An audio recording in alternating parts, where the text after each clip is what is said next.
Oi, meu nome é Thaís e esse é o Pensando em Voz Alta. Aqui eu converso sobre as ideias que borbulham na minha mente relacionadas a autoconhecimento, autoaperfeiçoamento, psicologia, porque afinal de contas é isso que estudante gosta, né? Ficar pensando, refletindo e, se pode ser útil, melhor ainda. Então, eu trago uma discussão aqui sobre as narrativas internas que nós temos e como a gente acredita mais do que deveria nos nossos pensamentos. Explico. Tem um livro que chama Rápido e Devagar, que apresenta o conceito de uma mente rápida e de uma mente lenta. Ele é bem prolixo e eu não recomendo muito não, mas ele traz conceitos legais, que são esses sistemas, né?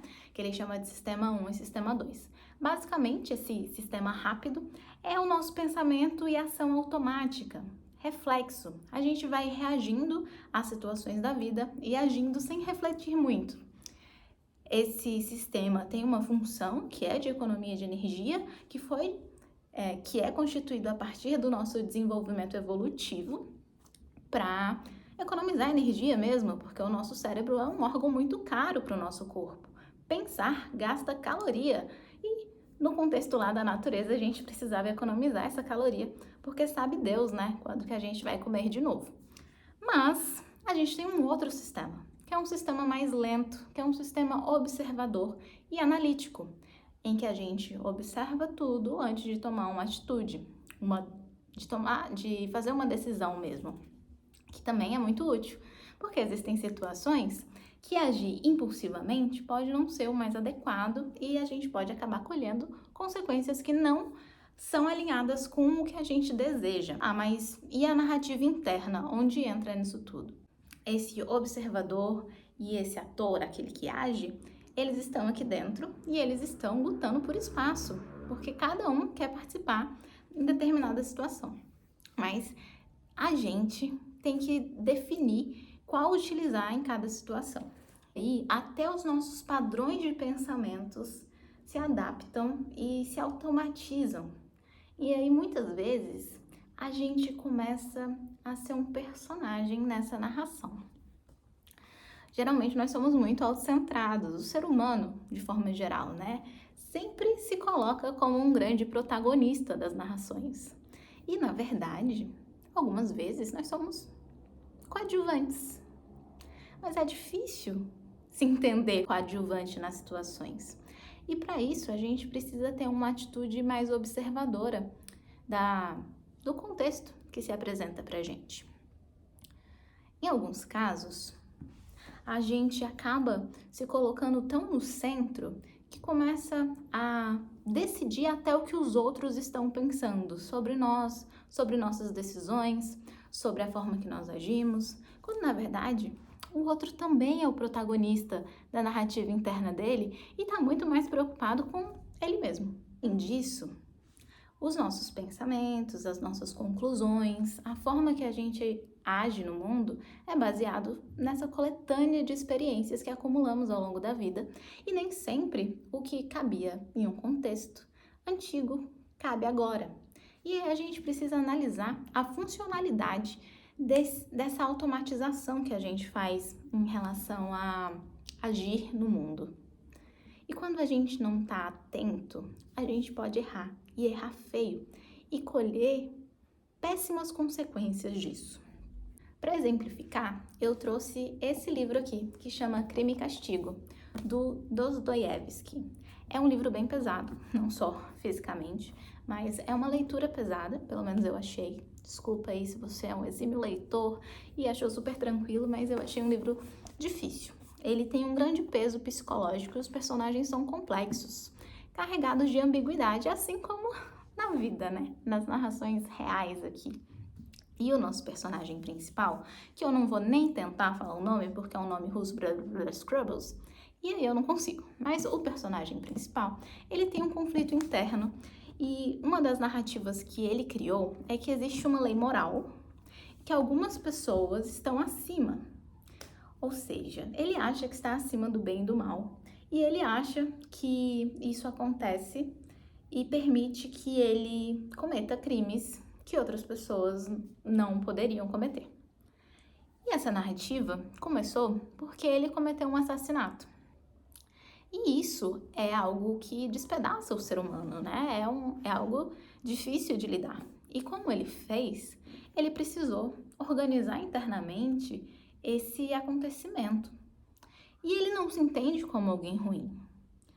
Então, obviamente, ele está acima desse ideal de moralidade que foi ensinado na sociedade. Mas ele ainda acha que assassinatos são coisas ruins, afinal, ele está inserido nessa cultura e ele foi ensinado a vida inteira que matar uma pessoa é errado. Complexo, né? A partir dessa experiência, ele foi moldado e começou a contar uma narrativa. Que vocês acham? Ela é verdadeira? Ou ele encontrou uma forma de conviver com um ato que ele tem culpa por ter feito? É complexo, mas ser humano é complexo.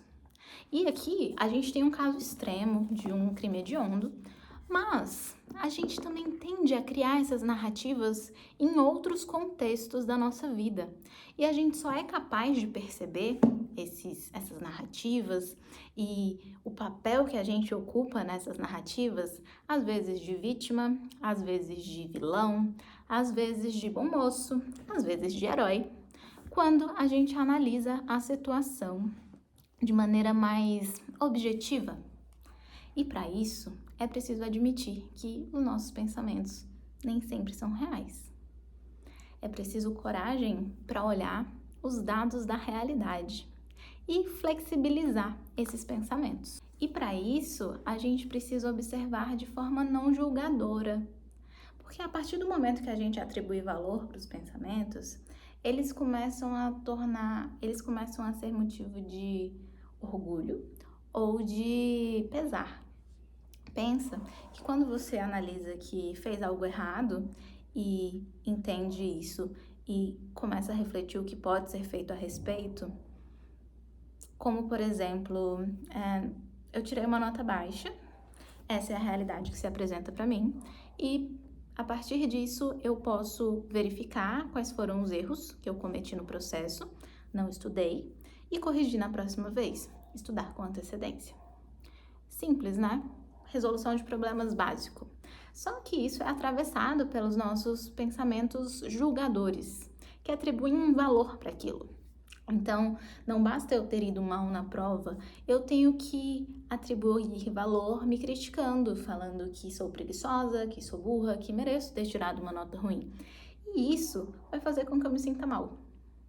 Ou eu posso me colocar no lugar de vítima da situação e falar, mas é claro, os meus colegas têm muito mais possibilidade do que eu. Se eu tivesse no lugar deles, eu teria tirado uma nota boa. O que também não muda a situação, porque não muda o meu comportamento.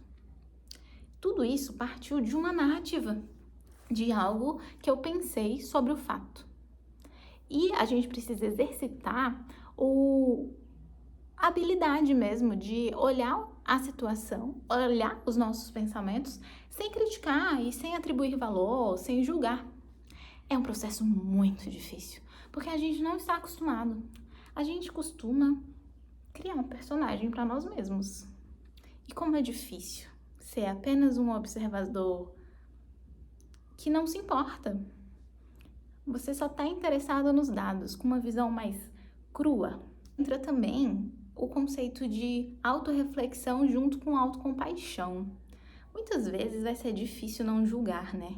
E aí, quando surge esse pensamento julgador, crítico, é preciso exercitar a nossa autorreflexão no sentido de observar que você fez o que poderia naquele momento e se não fez o que poderia, se poderia ter feito mais, aceitar isso, porque foi o que aconteceu e seguir em frente, fazer diferente da próxima vez. Abandonar o chicote, que a gente gosta de ficar se martirizando, como se tivesse algum resultado benéfico. Não tem. Só faz mal, só piora a situação, prolonga o sofrimento. E a autorreflexão, que é esse exercício constante de entender o que aconteceu, corrigir e seguir em frente. É um aprendizado contínuo, um exercício para toda a vida, para continuar fazendo. Quando a gente cria uma narrativa mentirosa, o problema ele não vai embora, ele continua ali. Quando os nossos pensamentos não estão de acordo com a realidade, eles podem nos levar a comportamentos disfuncionais. E isso vira uma grande bola de neve. Da mesma forma que a gente pode ser bem nocivo e um ambiente bem invalidante para nós mesmos, é possível ser mais compassivo, ter uma narrativa interna de crescimento, de motivação, lembrar de todos os momentos que errei e que aprendi e que tracei uma nova rota e que fui bem sucedido. Seja um ambiente validante. Quem você é na sua história? Qual personagem você está mais acostumado a encarnar? É melhor observar. Seja um narrador observador. Só descreva os fatos. O que você acha? Será que é isso mesmo? Você acha que pode ser diferente? Me diz aí, me conta aqui embaixo.